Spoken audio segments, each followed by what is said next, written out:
Hello and welcome to yet another video. This is the fourth episode of the story in which Naruto is adopted at a young age. How far can he go if someone actually supports him? How will he influence the elemental nations? This story is from a writing bunny. Please support him, her. Please like and subscribe to show your support. Let's get the show started.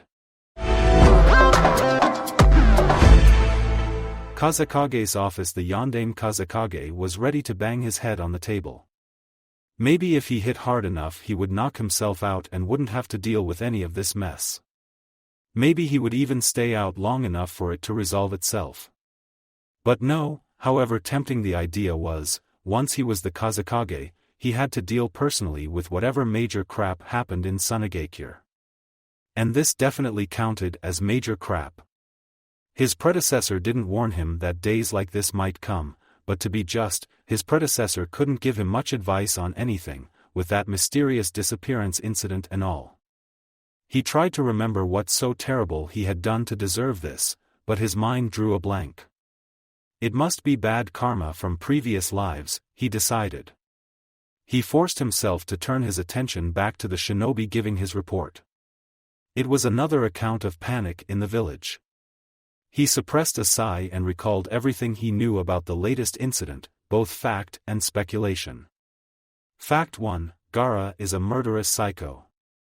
Fact 2, Gaara met a leaf genin here for the exams who spiked his interest. Fact 3, Gaara threatened said genin in front of his team, but Baki intervened and convinced Gaara to leave. Fact 4, Baki promised the leaf jounin they would reign in Gaara so he wouldn't bother them again. Fact 5, Gaara fought the leaf genin and injured his teammate. Fact 6, Gaara lost, when the leaf boy turned out to be a stronger Jinchuriki. Fact 7, there was a powerful Jinchuriki of unknown mental state and foreign affiliation within his village. Fact 8, no permanent damage was done. Fact 9, every shinobi and civilian present within Suna felt the release of demonic power, many people panicked. Fact 10, delegations from allied villages here for the exams are demanding explanations from him. Speculation 1, Gaara attacked a guest of the village without provocation. This one was almost certainly a fact, but due to lack of unbiased witness testimonies he could pretend it had happened differently.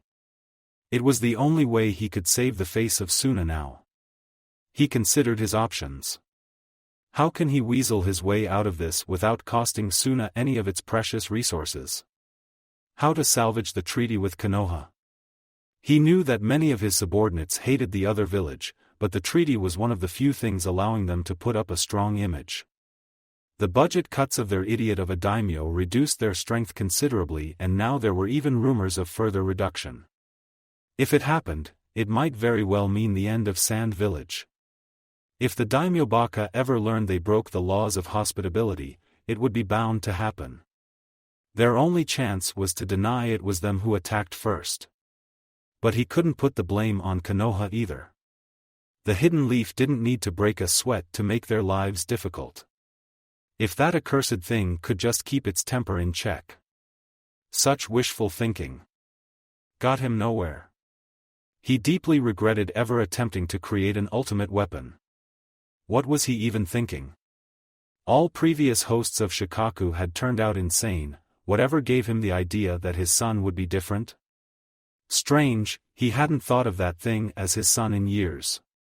He would have to do something about him soon. One incident he might somehow get away with, but two would be impossible to cover up.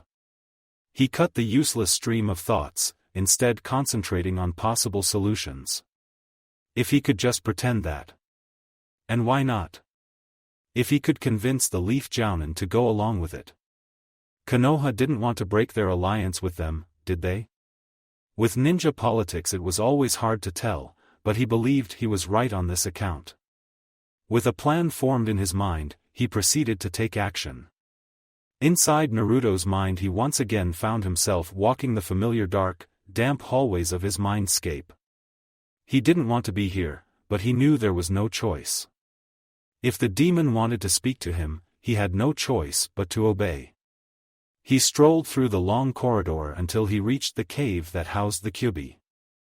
The kitsune was sitting right behind the tall bars, his gigantic tails dancing lazily behind him.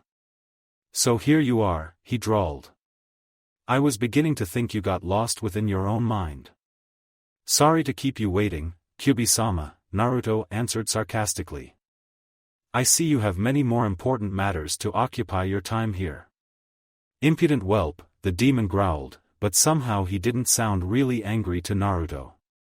"Yes, I love you too," the boy replied. "So is there a reason I am here, or did you just want to chat?" "You shouldn't be insulting your betters, little monkey," the kitsune advised him. "I know," the blonde nodded. "It just seems so easy when they are behind the bars." "You're trying my patience, worm," the demon growled.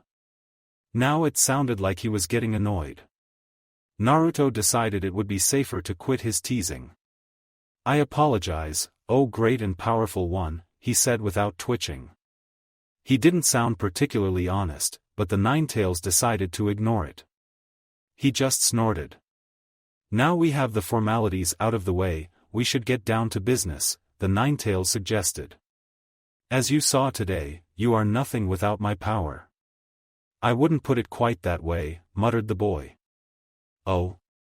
So you deny that without me you would be just a bag of minced meat feeding the fleabag Shikaku by now?" The fox tilted his head sideways in a questioning expression. "No," Naruto admitted grudgingly. "So you see," replied the Kyubi triumphantly. "You need me to win your battles." Naruto took a deep breath to say something, but the demon spoke first. "So you want to deny it? That would make you even dumber than I originally thought." Naruto grimaced like he just ate a lemon. The nine-tailed demon fox was right, he knew it, but he refused to let the furball dictate what he should do. He thought carefully about his response. "I can handle my battles unless I run into another demon," he said in the end. Is that so?" The beast raised his eyebrow. It was quite the feat considering he had none. "I clearly remember you drawing upon my power against the bone user and he wasn't a demon, that I know for sure." "And what about the Grey Mist Mountains? You would have died without me and there wasn't a single enemy around." Naruto had to agree the Ninetales had a point, but he didn't want to admit defeat just yet. He was just stubborn that way. "Those are exceptions." It sounded lame even to him. "It isn't an exception if it happens too often," the kitsune pointed out. "In fact, how many serious battles have you been through without needing me?" The blonde scratched his head in embarrassment. The fuzzball was right and they both knew it. He had no doubt the demon intended to use it to his full advantage. The only question was what it would cost him. "What do you want?" he asked with a resigned sigh. "Not much, little kit," he replied in a benevolent tone. It didn't suit him at all. "Just rip that seal off." "You're kidding," shouted the Jinchuriki in disbelief. "Well," shrugged Kyubi, a difficult task without shoulders, but he managed, it was worth a try. "It was sick," the boy corrected scowling. "I'm a demon," the gigantic fox reminded him, "just what did you expect from me?" "Point taken," the child admitted. "And now seriously. What did you want to talk about? Surely this wasn't all." "Quite right, it wasn't," the monster confirmed. "I wanted to propose a deal." "What kind of deal?" Naruto went instantly on guard. "One quite profitable for the both of us," the kitsune leaned closer to the bars. "You would get easier access to my power and abilities and in return you allow more of my power to flow constantly through your body." "What would that mean?" the boy scrunched his face in suspicion. "You wouldn't ask for it if it didn't mean a big gain for you, but what could it be? Are you trying to gain more influence over me? Are you trying to weaken your prison?" "Paranoid little thing, aren't we?" the demon observed.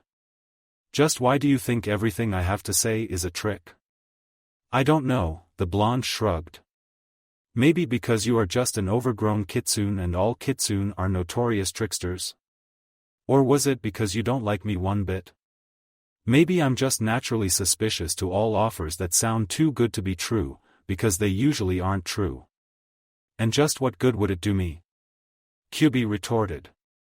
If you die, I die. That's one fact. I don't want to die. That's another. Therefore I have to do everything in my power to keep you alive. Do you understand, or is it too much for your tiny brain to process?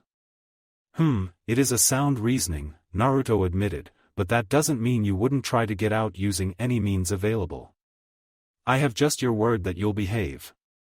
Maybe you aren't completely brain dead, the Nine-Tails remarked. But the fact stands that I can't get out as long as the seal holds. Which brings us back to my original question, the genin replied. Would constant use of your power weaken the seal? No, the demon stated in his most convincing tone. I don't think I can take your word on that, the human said. Quite right, the beast nodded, but it's the truth nevertheless. You would have said that even if it wasn't, the demon vessel pointed out. Right again, the Kyubi no Kitsune admitted. So it comes down to the question of trust, the youth sighed.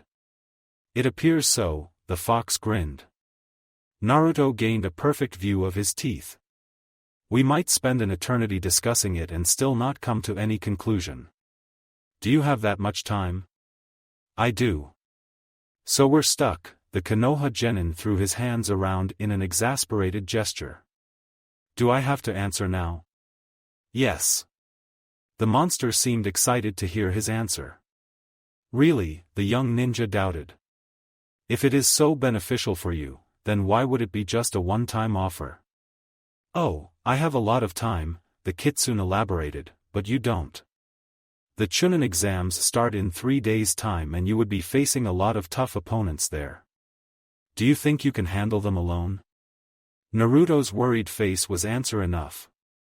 I thought so, the beast nodded. So would you take my power and become strong enough to protect those pathetic teammates of yours you seem to be so attached to, or would you remain a pathetic wimp and allow them to be slaughtered in front of your own eyes, knowing you could have saved them but stupidly refused the means?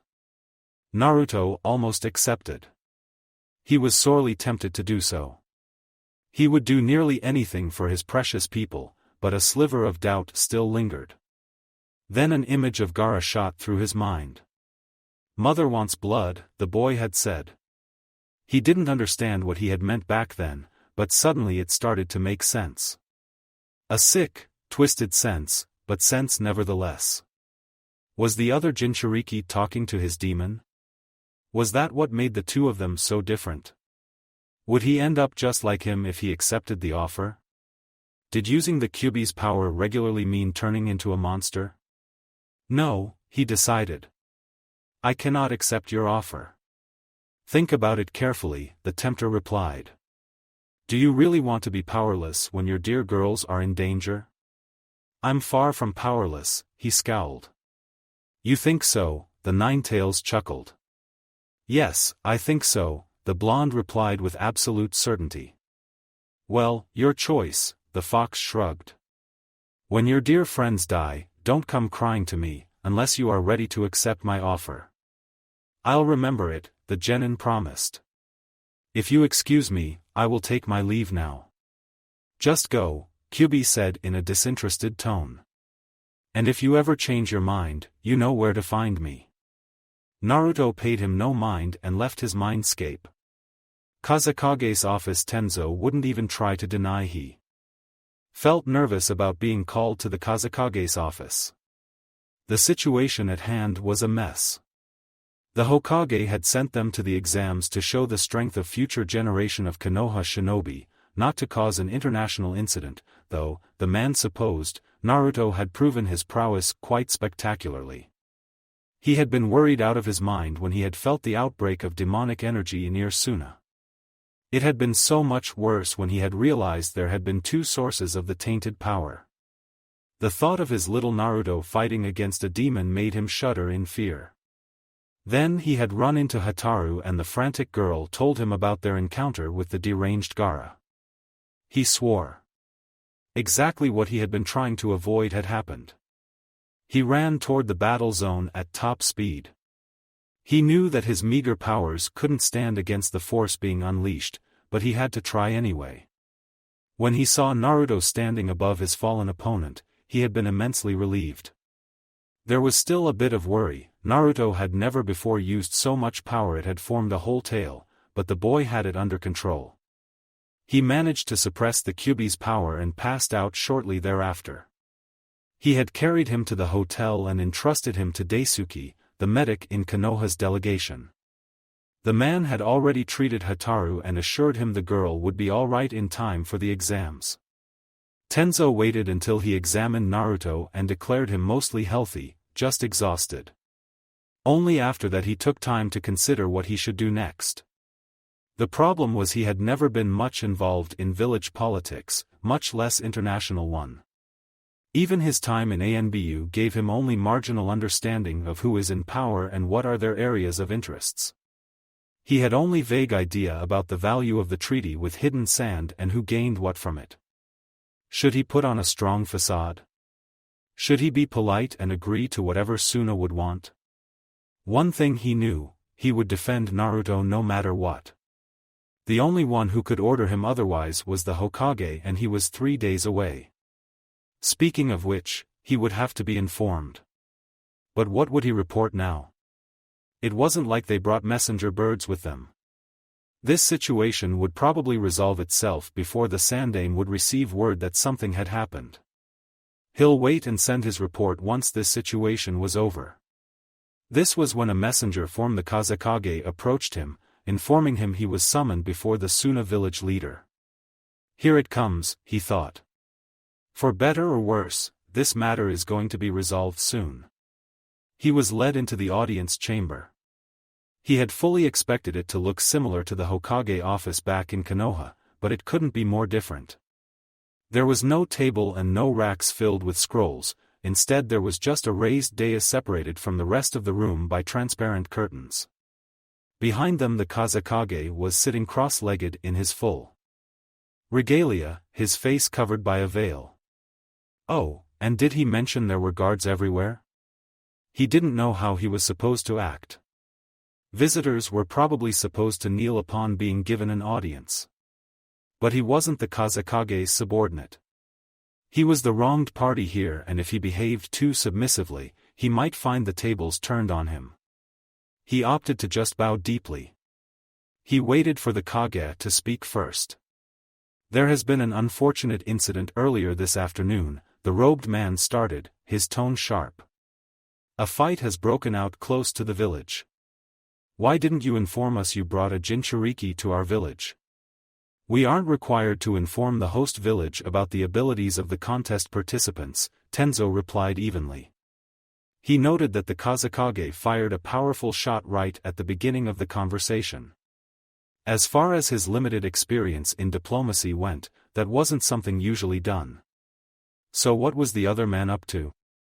That is no small matter and it cannot be brushed aside so easily, the Suna village leader claimed. A Jinchuriki is a weapon of great destructive power, not just some average genin, and cannot be regarded as such. Uzumaki Naruto holds the rank of genin in Konohagakure, the Mokuton user stated. He came here along with his teammates to take part in the Chunin selection exams. This village guaranteed our safety, yet he was first threatened and then he and his teammate, Yuzuki Hotaru, were attacked by one of yours unprovoked. Both of them sustained injuries during the attack. There is no proof of this, the man with the Kage hat said. Only you claim they were attacked without provocation. For all we know they might very well be the ones who broke the truce of the exams. One of your own shinobi saw Gaara threatening us, the Konoha Jounin pointed out. He assured us we wouldn't be bothered again. We did our best, the Yondaime Kazekage replied, but Gaara broke his detention. Is that so? The former ANBU raised an eyebrow. Inwardly he was rejoicing. The Kazekage had just admitted that the fault was theirs. What kind of detention it was that it couldn't hold a single child? That thing isn't a child. The hatred and revulsion was thick in the Kazekage's voice. Tenzo had a hard time not to grit his teeth. That is of no consequence, he spoke with great effort, but his voice stayed even. What matters is that he belongs to Suna and he assaulted my students for no good reason. As I already said, there are no impartial witnesses of the event. The Suna Kage repeated his statement. Are any witnesses ever impartial? Tenzo asked philosophically. That isn't the matter here, the Sand Village leader answered. The matter is that the fight occurred and there must be consequences. I agree. That was without doubt. There would be consequences, he just needed to make sure they wouldn't be as the Kazekage wanted. My students were injured while being guests of your village. This cannot be allowed to slide. I have been informed that their injuries are only superficial. So the Kazekage had good spies. Tenzo himself had learned that barely minutes before he had been summoned. Well, no surprise there, a Kage must be informed about the events in his own village, lest he wouldn't be able to keep his position for long. They could have easily been much more severe, if my genin weren't so adept at defending themselves, the Konoha Jounin pointed out. But they are not, the Suna Kage replied. This isn't what matters here, the wood user stated. I don't think so. The Kazekage's tone changed a bit. It seemed like he was finally ready to make his point. And why would that be? Tenzo both couldn't wait to hear the answer and dreaded what the Kage would say. No permanent damage was done.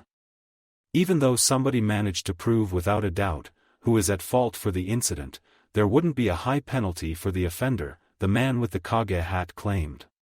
Breaking the laws of hospitability is a serious offense, the Leaf Shinobi countered. Indeed, the Yondaime nodded. But the thing is, here is nearly impossible to prove who broke them. Do you want to risk your students being blamed? The Kazekage was trying to bully him into submission. Did he really think he was that weak? I don't think this is up to me to decide, Kazekage-sama. The Jounin fired his most powerful shot. Hokage-sama is the one who deals with international diplomacy matters.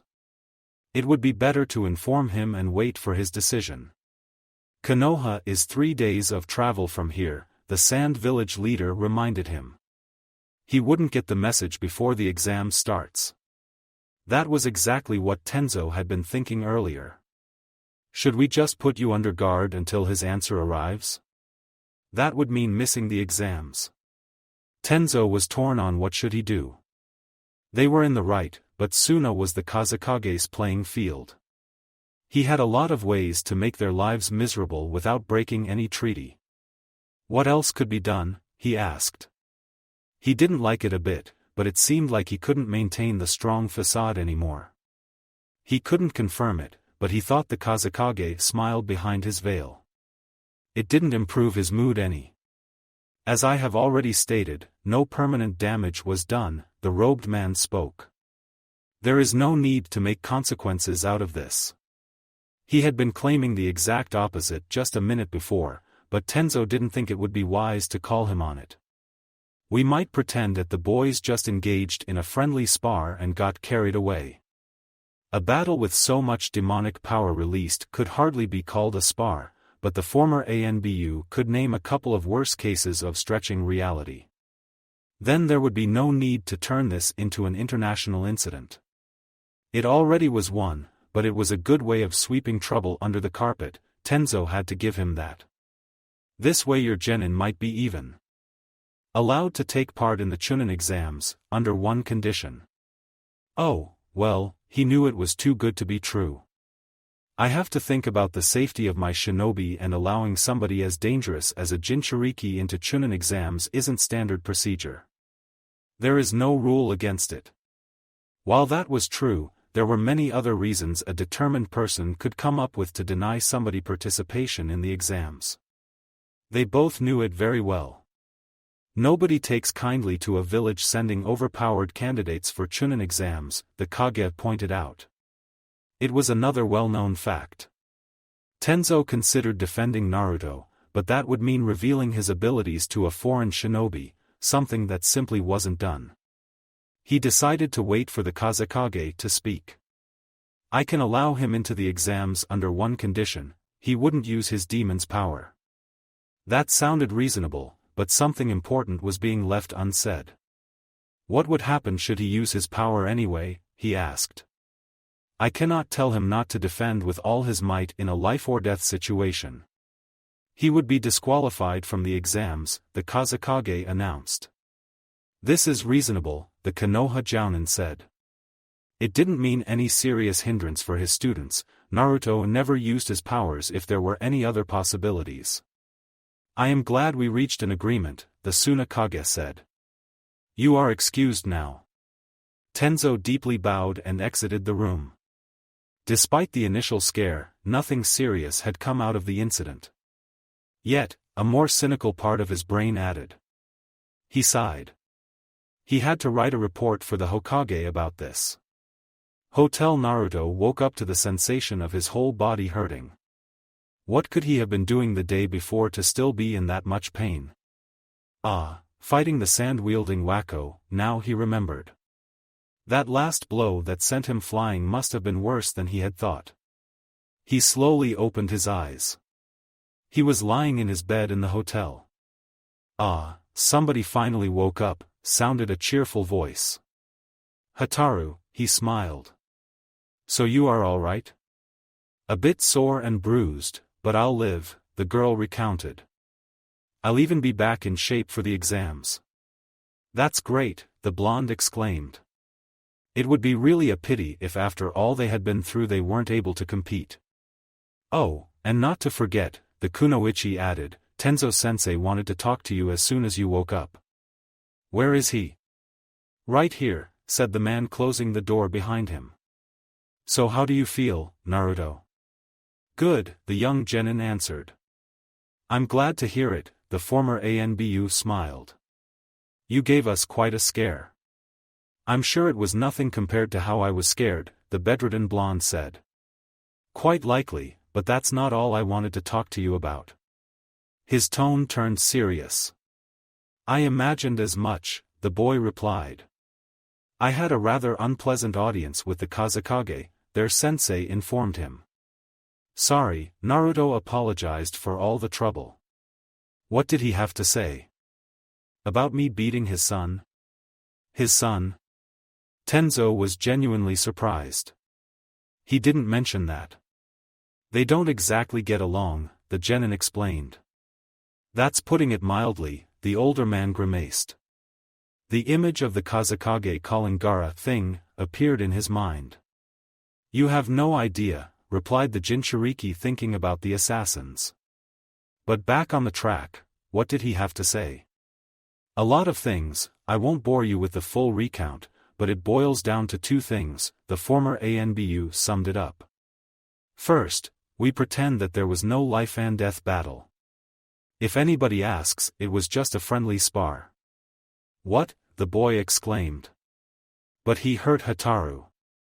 Naruto, the wood user sighed, as you might have heard before, there is such a thing called politics. Fact is that Konoha doesn't want to break their treaty with Suna and Suna doesn't want to break their treaty with Konoha.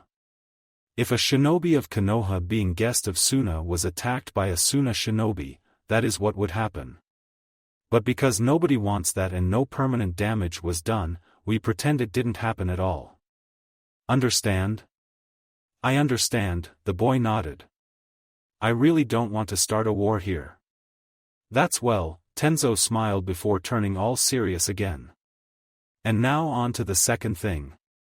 You aren't allowed to use the Kyuubi's power during the exams. If you do, the whole team would be disqualified. I can live with that, the blonde said thoughtfully.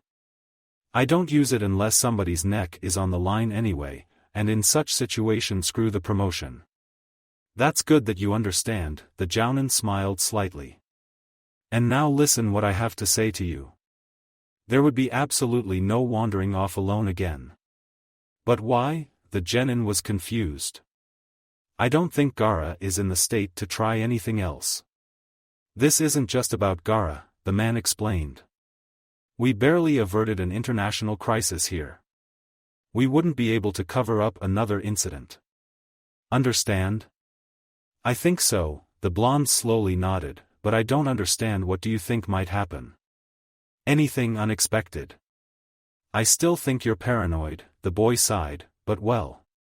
That's not paranoia, that's experience, Tenzo corrected. And I'm glad you're so cooperative. Now rest, you have to gain back your strength. You have only 2 days before the exams start. You wouldn't want to miss it, would you?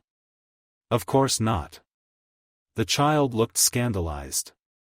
The adult ruffled his hair. So make sure you don't. Gaara's house. Gaara was lying in his bed. He didn't know why he even owned one, it wasn't like he needed it. Shikaku didn't allow him to sleep. But now he took full advantage of the piece of furniture. His whole body was hurting and he didn't have the strength to stand up. He didn't see the point. He was useless. That was the only conclusion he could come up with after the disastrous battle. He felt just like he had after Yoshimaru had betrayed him. Back then he had felt unwanted and lost as well. He remembered how he had been lost and desperate after losing his teacher. It took him days, weeks even before he could come up with a purpose for himself. He became a killer. He found his new purpose in confirming his strength, slaying everybody who dared to cross him. But now even that was taken from him. He remembered the eyes of the boy that had defeated him. He had never imagined somebody could wield such power. It had never once occurred to him that he could be defeated, not until the end. Cold fear ran along his spine. Even with the full power of Shikaku unleashed, he had still lost. He couldn't understand how it could happen. Yet it did. His strength was broken. He was broken. A broken weapon. Useless. Less than nothing. The last sense of purpose he had so desperately clung to was taken from him. Just like 3 years ago, he wanted to end it all. And just like 3 years ago the sand had prevented it. When the obligatory assassin came in the middle of the night, he didn't even do anything to stop him. The sand saved him again, regardless of his wishes. He watched disinterested as the ninja tried another attack. It came again. Gaara grew bored of it and squeezed the life out of the man. It didn't fill him with the usual rush of satisfaction. Instead he felt just empty. He was trapped in a waking nightmare without a way out. He supposed he should do something about that, but he was too tired. For a while he considered simply letting Shikaku out, but something stopped him. He couldn't name what it was. Maybe it was something in the other Jinchuriki's eyes. "You must not touch any of my friends ever again," echoed in his mind. He had no doubts that disobeying would mean the end for him. He was tempted to do just so. Friends were a lie. Yoshimaru's face, first smiling kindly, then twisted in a hateful grimace, appeared in front of his mind's eye. He didn't need friends. He had spent his whole life without them and stopped wanting them 3 years ago. He lived solely for his own sake. That was his strength. But it wasn't enough, a traitorous part of his brain reminded him. Shikaku insisted it was enough. Gaara ignored him. What drove the other boy? What made him so strong? What helped him push through the days? He had no idea, but he wanted to find out. Yes, that's what he would do. Learn more about the boy. It was a small sense of purpose, but it was better than nothing. Streets of Sunagakure. Naruto knew he probably shouldn't be doing what he was doing right now, but that knowledge rarely stopped him. Tenzo had ordered him to stay out of trouble and most importantly not to go anywhere alone, but he felt like he had a good reason for disobedience. He couldn't get Gaara's eyes from his mind. When he saw him lying there after the battle, so broken, eyes empty, repeating he couldn't die there and yet silently begging for the nightmare to end, he couldn't help but feel for him. The other boy had started out the same as him, yet he ended completely different. But why was it so? The Suna Jinchuriki had said something before their fight, but the blonde felt it wasn't the whole story. He was just too curious not to try and dig into it deeper. He also felt responsible for the state the redhead ended in. If they hadn't met, if they hadn't fought, it wouldn't have happened. But what would have happened instead? Would the other demon vessel still go around killing whoever caught his fancy to prove his existence? He supposed it was so, that his actions might have saved countless lives, but that failed to make him feel better about his role in Gaara's fate. To sum it up, he had to see the boy again or he wouldn't be able to sleep for a long time to come. That was why he sneaked out of their hotel window. It was small, but so was he, and crisscrossed through the village in search of his psychotic acquaintance. The fox granted him a good nose, not quite like Hannah's, but enough to track a person not trying to cover his trail. It was harder than he imagined. Even though Gaara's scent was unique, influenced by his demon, he couldn't find it anywhere in the village. Did the desert winds blow it away or did it mean the redhead hadn't wandered the areas for days? He supposed it could be the case. The other Jinchuriki was badly wounded during the battle, and he might not have healed yet. He thought about asking for him, but then he imagined how well would going into hospital and asking about their living weapon go. He would probably be arrested on spot, and he didn't even want to think about what Tenzo would do to him once he learned about it. No, asking around was out of the question. He had to solve the problem on his own. He got lucky when he overheard two villagers talking about the demon. He understood that Gaara lived in a house on the outskirts of Suna and the general direction of said dwelling. It was a piece of cake from there on. Soon he was knocking on Gaara's door. There was no answer, but he knew the other boy was there. He could feel his presence, he could see the sand floating around in patterns defying the wind. He considered what he should do. He could just leave and not intrude where he wasn't wanted, but then his curiosity would torture him for a long time to come. He knocked on the door again. Maybe the other boy just didn't hear him the first time. No sound came from inside, but the sand whirling around quickened its pace. So the occupant of the house did hear him, but pretended not to. He could deal with that. Too many people pretended not to notice he was there, so he had lots of experience dealing with them. He knocked on the door one last time. "I know you're there, Gaara, I'm coming in." He didn't wait for an answer and opened the door. It wasn't locked. The sand whirled around him, but didn't try to hinder him. He decided it was a good sign and entered. The interior of the house was dark, but that was nothing strange. The architecture of Suna preferred small windows. When Naruto's eyes adjusted to the lack of light, he noticed the room was bare. Lighter rectangles on the walls suggested there once used to be furniture, but it had been removed. He pondered what could it mean. He didn't see Gaara in the first room, so he went to search the others. They weren't as empty as the first one, but whatever equipment he saw was weathered or outright broken. What could have happened here? Finally he found the only inhabitant of the house. Gaara was lying on a bed that just screamed uncomfortable. He was wearing the same clothes he did during their battle, the holes and blood still present. His dark-rimmed eyes were staring at the ceiling unfocused. When the Konoha genin entered, he shot him a disinterested glance and resumed his staring. Naruto was taken aback. He didn't know what he expected, but it certainly wasn't this. Didn't anybody take care of Gaara? Didn't he even get the basic medical attention? Was that any way to treat the Kazekage's son? He couldn't comprehend it. "Hello, Gaara," he greeted. The Suna Jinchuriki didn't outwardly react, only the sand twitched for a moment. "I thought I could drop by and ask how you're doing." It sounded stupid even to him, but he couldn't think of anything else to say. Gaara didn't answer, but he turned his attention to the visitor. His eyes stayed empty. Naruto walked closer to him. Only now he could properly assess the damage he inflicted to the Suna boy during their battle. It was even worse than he imagined. "Does it hurt?" he asked. He immediately called himself stupid. Of course it had to hurt. "Yes," the redhead answered. "How comes nobody looked you over?" the blonde asked. One would think the Kazekage's son would get the best medic in Suna. The Kazekage's son, yes. A broken weapon, not.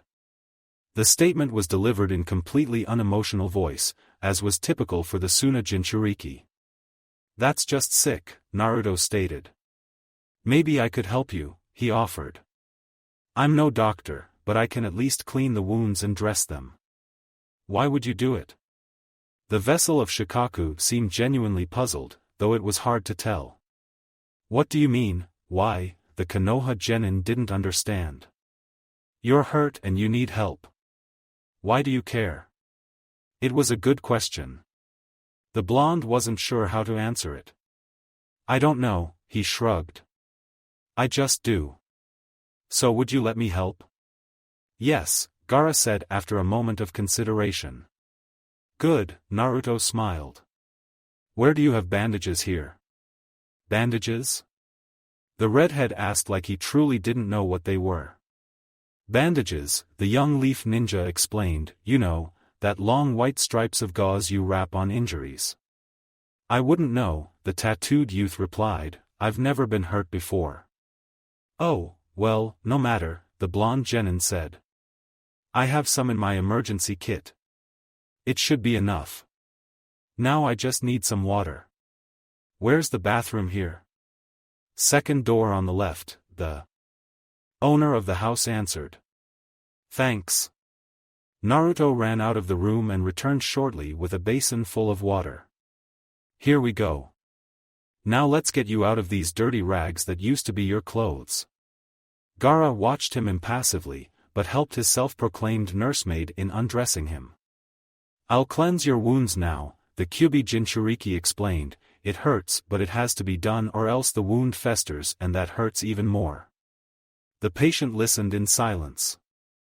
Naruto then proceeded to clean and dress his wounds. It was hard, the sand insisted at getting in his way. Gaara endured the whole ordeal stoically, even though he was obviously in pain. It's done, the Konoha boy announced after a while. The redhead looked relieved. It was barely perceptible, but compared to his usual stony mask it was a huge change. Though I wonder, shouldn't your demon heal you? Should it? The vessel of Shikaku seemed puzzled. Mine always heals me, the foxy boy explained.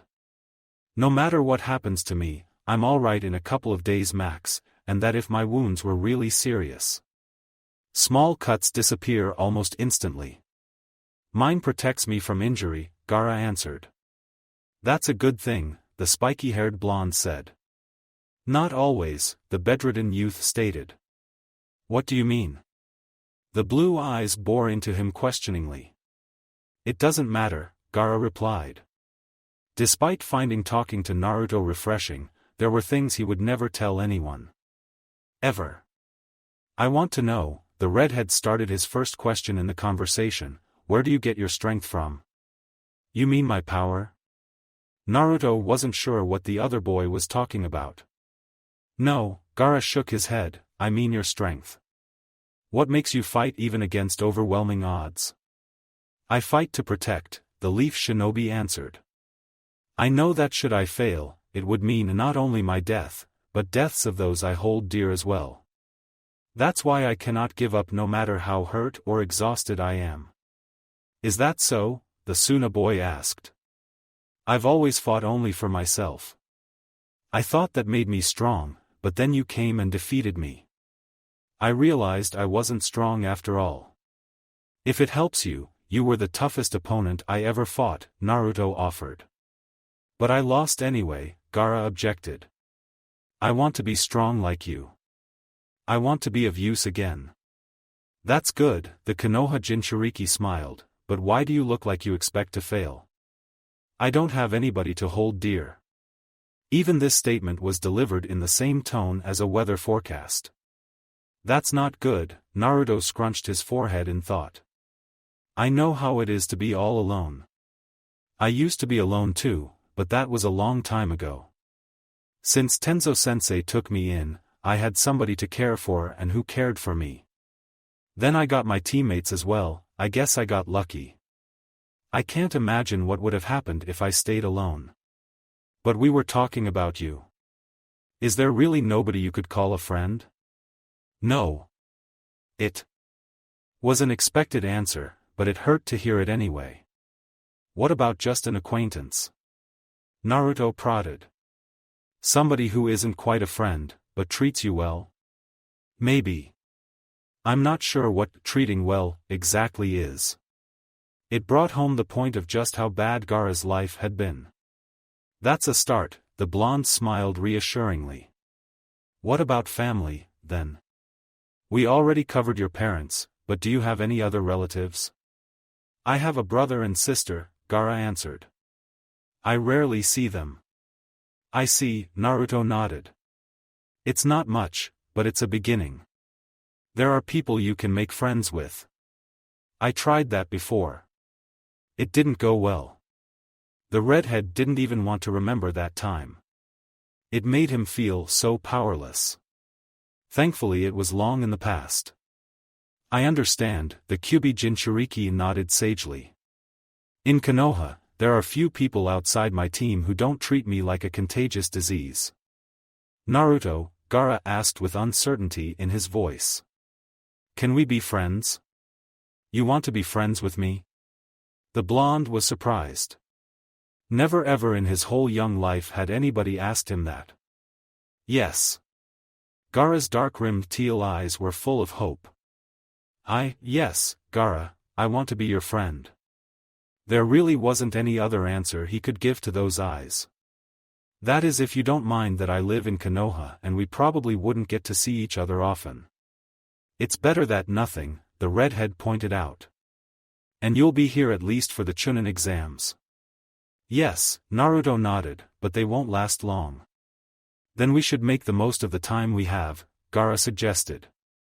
Very true, Naruto smiled. It seemed something was for once going right. Somewhere in Sunagakure the spy wrote his report in silence. He was too experienced to throw worried glances over his shoulder every minute, but his ears were perked to catch even the smallest rustle of sand that would betray the presence of an intruder. He didn't even want to think about what would happen to him should he be ever caught. Suna Shinobi detested traitors and they weren't known for being merciful. He usually didn't send his reports so often, but the latest occurrence within the village was something his master would want to know about immediately. It concerned just the thing he was so interested in after all. Cold ran along his spine at the thought of his enigmatic master. He didn't like him a bit and would have quit a long time ago if the man didn't scare him worse than the whole Suna TNI squad put together. He wrote the last kanji on the paper. There, all finished. He carefully folded the paper into a tiny square and put it into an inconspicuous-looking message tube, similar to those used on the messenger birds. He hid it in one of his pockets and took a winding route toward the drop-off point. The whole time he expected Suna Anbu to jump down on him and take him to custody. In his mind, everybody was eyeing him suspiciously, like he had a "here comes a traitor" sign hanging over his head. Every random passerby seemed like an agent following him to him. Yet nothing happened during his journey. He left the encoded letter lying on the designated place and then took a long road to his favorite bar. He felt like getting wasted today. He really didn't have the nerve to keep going like that much longer. Part of him wished he would get so drunk he would spill all his secrets in a drunken ramble and get arrested, ending the torturous wait. Another reminded him of everything he ever heard about the TNI. He sighed. There just was no way out of the mess his life became after meeting his master. He proceeded to get sloshed. Hokage's office. Sarutobi was pondering over the implications of the message that had just arrived from Sunagakure. He took a puff from his pipe. He might have known that if he sent Naruto somewhere, something was bound to happen there. His battle with the Sand Jinchuriki was no small matter, but he reckoned it could have been worse. At least nobody came to permanent harm there. And the way the Kazekage managed to sweep it all under the carpet was neat as well. He felt like he could have gained more from it, but it would take too much time and effort. I sound like a Nara now, he thought idly. I'm really getting too old for this. That brought his mind to the matter of his possible successor, which inevitably lead him to the matter of his students, followed by wondering what Orochimaru was up to and regretting past choices. He cut off the train of thought. It helped nothing and depressed him needlessly. He turned back to the letter in his hands. There would be a lot of smoothing things over when he went to Suna for the finals, that is assuming one of the Konoha teams makes it that far. He hoped they better would.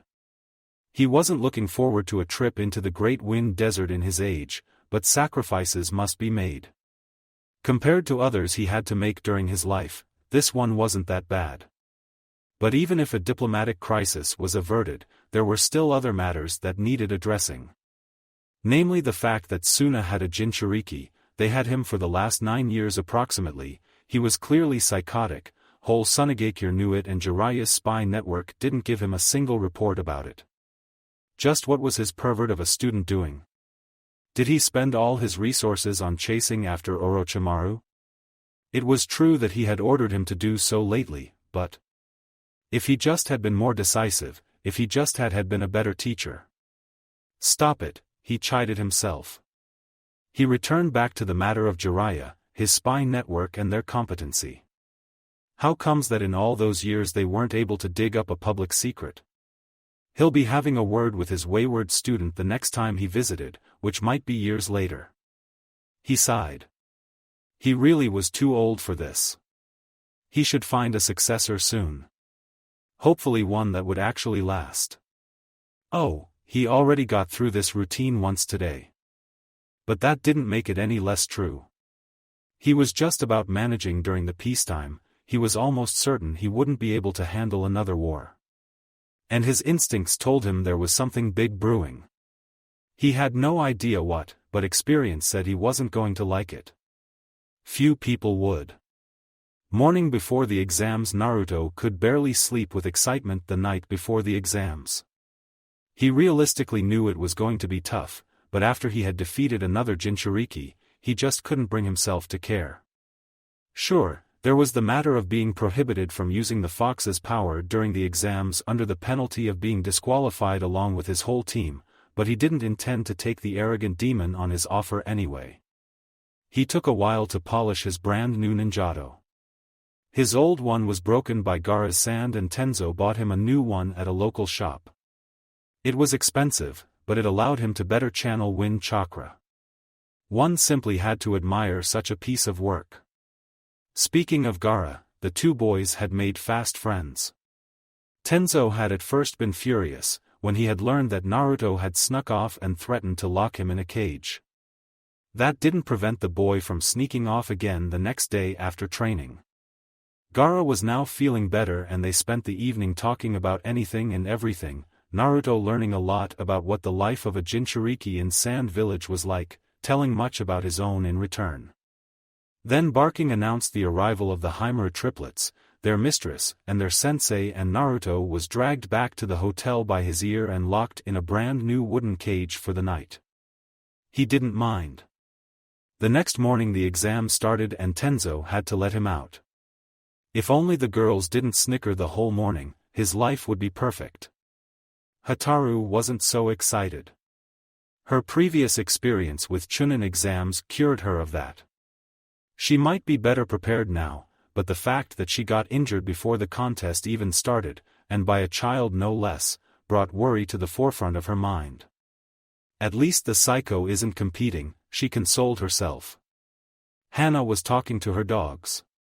The Himura siblings still had a hard time dealing with the desert heat, but they got used to it enough to manage. She was confident they would persevere through whatever ordeal the proctors would chunk on them. They ate their breakfast and picked their backpacks filled to their brims with sealing scrolls containing mainly water. As Tenzo had hammered into their heads, that was the only supply you really couldn't do without in the desert. Everything else was expendable, but never water. After only a couple of days in wind country they agreed with him completely. Then it was finally time to depart for the exams. Beginning of the exams, Tenzo accompanied them to the building at the outskirts of Suna. They thought they were early, but there was already an enormous queue leading towards the door. So many, Naruto whispered. You should have been there the last time, Hataru remarked, giving off an air of an experienced exams veteran. This is nothing, they joined the queue. Tenzo left. They waited. And waited. And waited some more. Girls, Naruto started. Is it just me or is the line really not moving? It's not just you, Hana answered. They would probably let everybody in at the set time. But that should be very soon, the youngest of the team worried. You worry too much, Hataru smiled. First time I took the exam they set up a false examination room and crap. The skimpily clad girl paled. It's a test. They're making us wait in front a wrong door. I bet half of those waiting are actually proctors in disguise. What do we do? The blonde asked worriedly. Find the right one, of course, the Inuzuka replied. They left the line and went in search for the correct entrance. It wasn't easy. The door had been hidden under a rather complex genjutsu, but Hataru was good at detecting those and the Heimer triplets managed to sniff their way through. It was a close call, but they managed to find the gathering room for the examinees in time. There were less people than in front of the building, but it still was a fair-sized crowd. Genin teams from almost all around the Shinobi nations were gathered here. There were all styles of ninja clothing and weaponry present. The most notable feature about them was that they were all older and bigger than their team. Naruto felt anxiousness settle in the bottom of his stomach, but he tried to chase it off by repeating that he was an awesome ninja. He couldn't quite make himself believe it. Hana's dogs started snarling when they caught scent of a giant feline accompanying one of the local contestants. The boy with markings on his cheeks resembling the Inuzuka's looked down at them. Little leaf kids came to play, he scoffed. You should just go home. This is no place for young puppies. Like I'm scared of a kitten, Hana shot back. I'm going to chase you up the nearest tree, no matter how far it is, cat boy. So you made it, a familiar voice sounded near them. They all turned to the speaker. Sure enough, Team Oboro was standing there. And here I thought Team Leftover was good for nothing but causing trouble. Never mind, you'll fail soon enough. Can you cut it, Takiko? The dog mistress growled. She had little patience for her deceased teammate's sister's jabs. Have you already forgotten what Oboro-sensei said? She isn't here now, the girl pointed out. We shouldn't fight among ourselves, Noriaki chastised her. Everybody's our enemy here, Takiko barked. You're giving Konoha a bad name, her even-tempered teammate pointed out. And what do we have here? Somebody new joined the conversation. Stupid leafs fighting each other? That's just too good. The speaker was a slim girl in a red miniskirt and mesh leggings.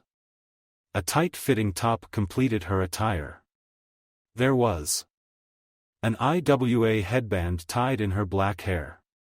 She was accompanied by one rather plain boy with a fierce scowl and weird collar and what must have been the biggest genin in the exams. He was already taller than most grown men and he looked like he had several years of growth still before him. Naruto didn't want to see how he would look once he grew up. Some rocks rolled our way, Hataru raised an eyebrow. They must really be as thick as rocks to provoke us. Yeah, we're an awesome team, Naruto added. Didn't somebody just call you leftovers? The IWA Kunoichi shot back. Just look at yourselves, a bitch, a beauty queen and a little kid. Konoha must be desperate to send washouts as you. Shut up everybody, a voice thundered around them, putting an end to the idle chatter, boasting and shows of bravado going on in the room. Swirls of sand appeared all around them and dozens of Suna shinobi appeared, all of them dressed in the standard sand uniforms, complete with the head cloths. They seemed to tower intimidatingly above the young Chunin hopefuls. The previously so tough elite genin suddenly felt like fresh academy graduates again. Genjutsu, realized Hataru. She lifted her hands in the dispelling sign. Her companions mirrored her actions upon seeing her. Nothing happened. Maybe there wasn't a genjutsu and the proctors were so scary on their own. A few of the other genin tried the same, but their faces betrayed their lack of success. I am Matsumoto Hiroki, the scariest of them said, though they couldn't say why they thought he was scariest, and I am your proctor for the first test. So those of you, who think they can try for Chunin and survive, line up and hand your application forms to my assistant here. Once you do so, there is no turning back. If somebody has second thoughts, leave through that door and don't come back. He let his words echo in the sudden silence. A couple of examinees felt their effect and eyed the door longingly, but their teammates prevented them from abandoning the exam before it could even start.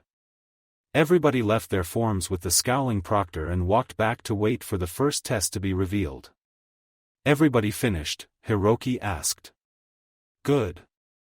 Now you punks listen because I'm not going to repeat myself.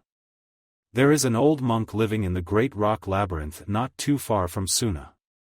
Your first task is to find him and convince him to give you a key. Once you have it, you will go to the Morning Breeze Guard outpost, where you would learn about your second exam upon showing the key to the next proctor, Musitabi Asami. No violence is allowed during the first exam.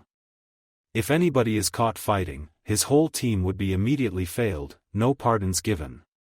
Now don't dawdle around, you have a task to complete. With those words he disappeared from the room. Elsewhere in the building Hiroki reappeared in a swirl in another room, sand circling his feet. He was greeted by a woman in standard Suna Shinobi uniform. Weren't you supposed to tell them more? She raised an eyebrow. Was I? The man replied. I think I covered everything important. Did you now? She raised an eyebrow. How are those poor little dears supposed to find the labyrinth? If they can't, they shouldn't be here, he shrugged. Too true, she laughed. And what about you? He asked. Aren't you supposed to be somewhere else? Nah, she waved her hand. It would be hours before anybody gets that far. I spoke to Eiji. He's looking forward to this. He'll hold them up for hours, that is those who can get through him. Good old Eiji, Hiroki snickered. I don't believe they made him do this. Why not? He's going to enjoy it, she pointed out. That's exactly why, the first exam proctor replied. Did you see the poor little kids? They're so scared already. Yes, she smiled. If somebody from Konoha saw her at the moment, he would have wondered whether she was related to Anko. Like a flock of sheep without their shepherd. What are such punks even doing here? It's for their own good. Eiji would weed them out. They wouldn't stand a chance to survive what I have in store for them. Not many people can survive you, Hiroki commented. And that's why I'm the right woman for the job, is it not? Now the hypothetical observer would lose his doubts. That woman must be Anko's long-lost sister. And I really should be going now. I'll have to get into the proper gear. The gathering immediately erupted into chaos. Just where is the labyrinth? What monk? Natives are at advantage. That's unfair, and it's a restricted area, were some of the most frequent exclamations. Maybe we should stick to some local team to find the labyrinth, Naruto suggested. They would know where it is and could lead us to the monk. I don't know, they said something about it being a restricted area, Hataru pointed out.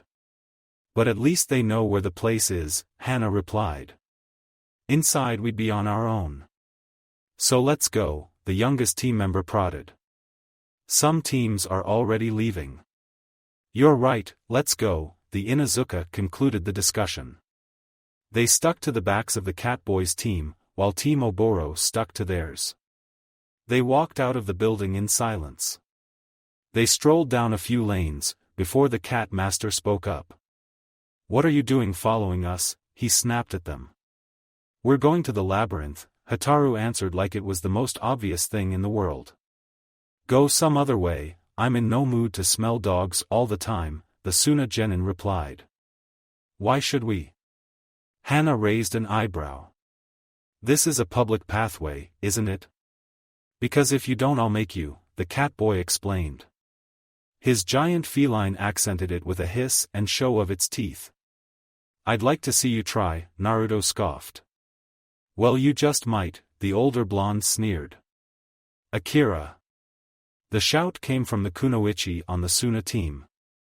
She was a petite girl with brown hair tied into 4 knee-length braids and ANBU-style armor over her shinobi uniform.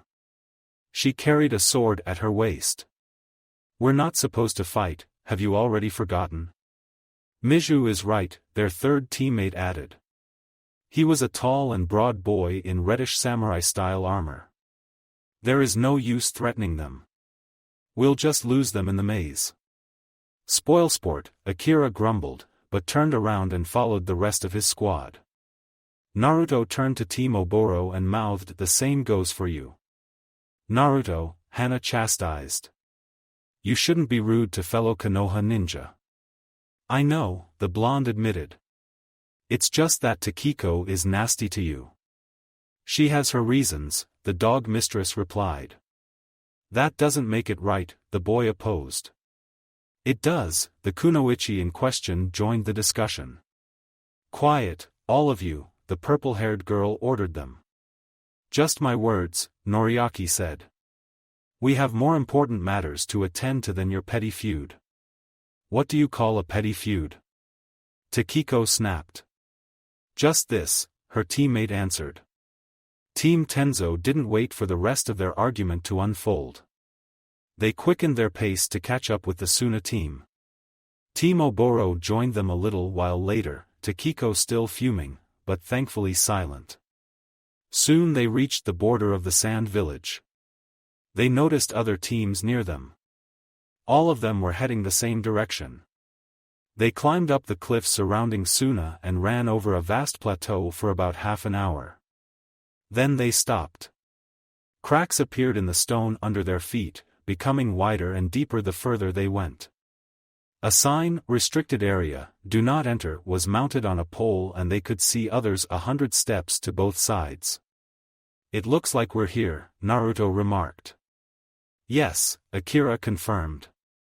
And from now on, don't try to follow us. Why would we even want to? Hana scoffed.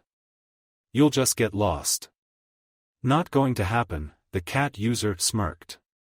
Cut it, we're losing time, Miju interrupted. You're right. Let's go and leave them in the dust. The Suna trio descended into the nearest ravine. So how are we going to go about it? Naruto asked and the other squad disappeared. If we just go down there, we can spend a whole day running and not search even a half of this area. It's huge. No kidding, Hataru confirmed. They couldn't see the other side of the maze from where they were standing. My dogs have good noses, but they don't know what to sniff for, Hana added. But those canyons don't seem too wide, at least not in this area, Naruto continued.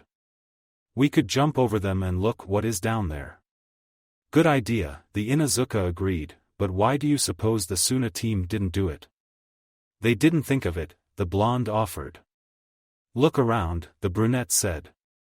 Everybody is going down, nobody tries to stay up. Why do you suppose it is? No idea, the young ninja admitted, but I'll send clones to scout first. It didn't take them long to discover just why nobody wanted to stay on top. Scorpions? Yes, the youngest of the three confirmed, awful lots of them. Good at hiding and aggressive too. Most of my clones didn't even see what had hit them. There goes the plan, Hataru grimaced. We have to go down like everyone else. Drat, I'm so not looking forward to searching all the area. If it helps, I can still use clones to scout, Naruto offered. That's a great idea, the dog mistress agreed. And while you do so, we can have a nice picnic here. The blonde boy created over 200 of replicas and sent them into different entrances of the labyrinth. Then they settled comfortably into a shadow, after they confirmed it was scorpion-free, and waited. Other teams passed them looking at them oddly, but the Konoha trio wasn't bothered. They waited for good 2 hours before Naruto suddenly straightened. "Found him," he announced with a grin. "Where?" Hana inquired. "Follow me." He jumped to his feet and ran towards a canyon about a mile to their left. He then led them through the maze of twists, forks and crossroads without hesitation. Both girls wondered how he could remember the way so precisely and worried he might take a wrong turn somewhere. They encountered quite a lot of teams going around, looking for a clue where the hermit might live. Then the narrow canyon widened and they entered a circular place. In one of the cliffs surrounding it was a cave entrance covered with a cloth. In front of it 2 teams stood waiting. The Konoha squad was surprised somebody was able to find the place before them, but considering the faster squads were from Suna, it wasn't all that unexpected. "You have to wait," one of the genin already in position informed them. "He doesn't admit more than 1 team at once." "Is it so, or is this another joke like the false queue in front of the examination building?" Hotaru asked. "It is true," the Suna boy replied. "And how do we know?" the purple-haired girl inquired. "Your word just isn't enough." "Then go in and get yourself kicked out," the sand shinobi suggested helpfully. Before they could decide whether to try it or not, a team exited the cave and one of the waiting teams went in. They settled down to wait. Then something occurred to Hotaru. "Naruto," she asked, "how do we know that this one isn't a decoy?" "Because I had my clones search the whole labyrinth and this is the only hermitage around," the only boy on Team Tenzo explained. "What do you think took me so long?" "That's good to know." Jounin Lounge Tenzo was sitting in the spacious room reserved for the Jounin senseis for the participating teams. There were shinobi from every country Suna was on speaking terms with. Some of them weren't on speaking terms with each other and their delegates pointedly ignored each other. Tenzo was now ignoring a long-haired Iwa Jounin who in turn did an excellent job of not noticing him and his Konoha peers. No matter their personal and political differences, everybody in here waited with bated breath when the names of the teams that managed to register for the first round were announced. The Mokuton user sighed in relief. His team got in. They had his full confidence, but it was still good to have it confirmed. Most of his colleagues were happy as well. Out of the 15 Konoha teams participating, only one had failed to find the correct room in time. They all offered their condolences to their disappointed sensei, trying to console him that at least his charges won't get hurt. It was cold comfort, but it worked somehow. Only they were now worried about what would happen to their own genin in the next 2 rounds. Around 90% of the teams made it to the first round. Their senseis stayed in the room, the others slowly left to pick up their unlucky students to either console them or yell at them for their failure. Soon talking resumed in the lounge, everybody either praising their students or complaining about them, some even betting at their success. "And what about you, Tenzo?" asked Oboro. "How do you think your team would fare?" "That's hard to say," the former ANBU scratched his head. "They are good and well-equipped, but I can't make any guesses when I don't know what they are up against." "We don't know it either," the elderly woman shrugged, "but after you sent your teams to as many Chunin exams as I have, young man, you can make a pretty good educated guess." "And what does your experience tell you, Oboro?" he asked. "That all the exams tend to be a variation of the same old theme," she replied. "And what would that be?" another new Jounin instructor asked.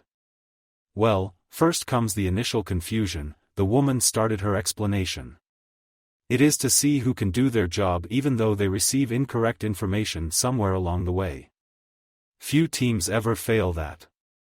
I'm surprised there were that many this year, the proctors must have come with something extra tough." She waved her wrinkled hand. "Not that it matters. Our little guys are all in. Then comes the official first test. That one is a non-combat information gathering exercise. It might take many forms from a written test where knowing the answers isn't the point to a city-wide search of some elusive item. The proctors tend to have a lot of fun with this one.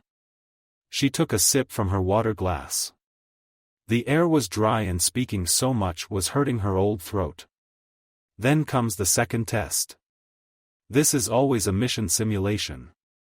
The teams are ordered to perform a task and have to compete against the other teams to complete it. It is made so they have to fight each other in order to succeed. Everything included killing is allowed. This is what really decides who is worthy. The previous tests are there just to weed out the worst incompetents. Oh, and not to forget, there are always the proctors who usually outdo themselves to be scary in every possible fashion. That is to make sure the candidates are able to function even when scared or confused. She took another sip. The desert air was really too harsh on her old bones. In case the second test was too easy and too many genin passed, there are preliminaries right after the second exam ends. But that doesn't happen often, only about every 2 or 3 years. If they happen, they are in the form of one-on-one all-out matches. Once this is over, the final tournament is announced to take place roughly in a month's time. That is also a one-on-one all-out fight in front of a public audience, but you already know that. Enough about this. Now you know what to expect. How do you think your teams would fare? I don't know, the new Jounin sensei said. I'd like to say my guys are good, but to be honest, they still have a lot to learn. Information gathering isn't their forte.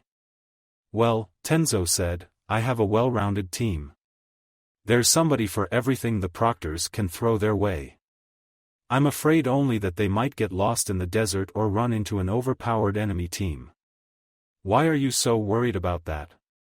One of the Konoha Jounin asked. From what I heard, one of yours took out a Jinchuriki.